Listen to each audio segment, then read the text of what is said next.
Hello दोस्तों, नमस्ते, प्रणाम। आइए आप लोग के बीच में बहुत सुंदर प्यारा एक मड़वा गीत गाने जा रहे हैं।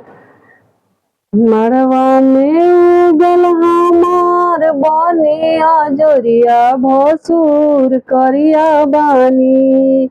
मड़वा में उगल हमार बनिया जोरिया भसुर करिया बानी।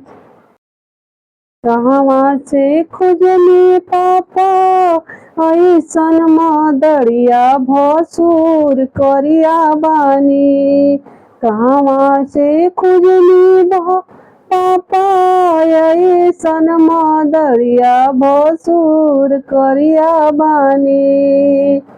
कहवा से खुजली पापा ऐसन मदरिया भसुर करिया बानी। मड़वा में बनी, मड़वा में उगल हमार बनिया जोरिया भसुर करिया बानी। मड़वा में उगल हमार बनिया जोरिया भसुर करिया बानी।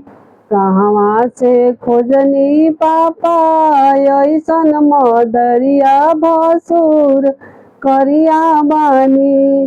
कहवा से खोजनी पापा ऐसन मदरिया भसुर करिया बानी।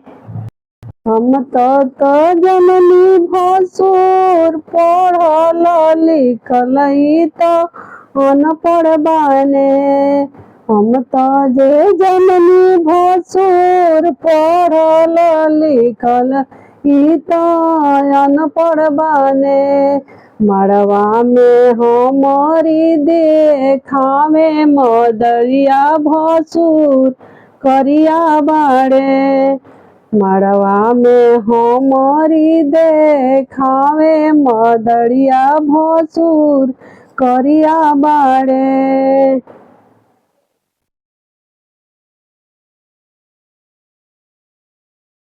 मड़वा में उगल हमार बनिया जोरिया भसुर करिया बाड़े।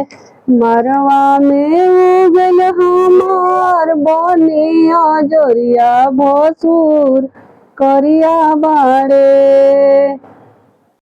कहाँ से खोजला चाचा ऐसन मदरिया भसुर करिया बाड़े। कहवा से खोजला चाचा ऐसन मदरिया भसुर करिया बाड़े। हम त जनीले भसुर हैं हाई फाई। मड़वा में आई है अजोर हो जाई। हम त जनीले भसुर हम हाई फाई। मड़वा में आई है अजोर हो जाई। मड़वा में हमारी देखावे मदरिया भसुर करिया बाड़े। मड़वा में हमारी देखावे मदरिया भसुर करिया बाड़े।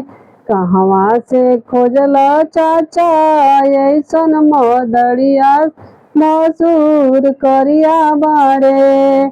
कहवा से खोजला चाचा ऐसन मदरिया भसुर करिया बाड़े।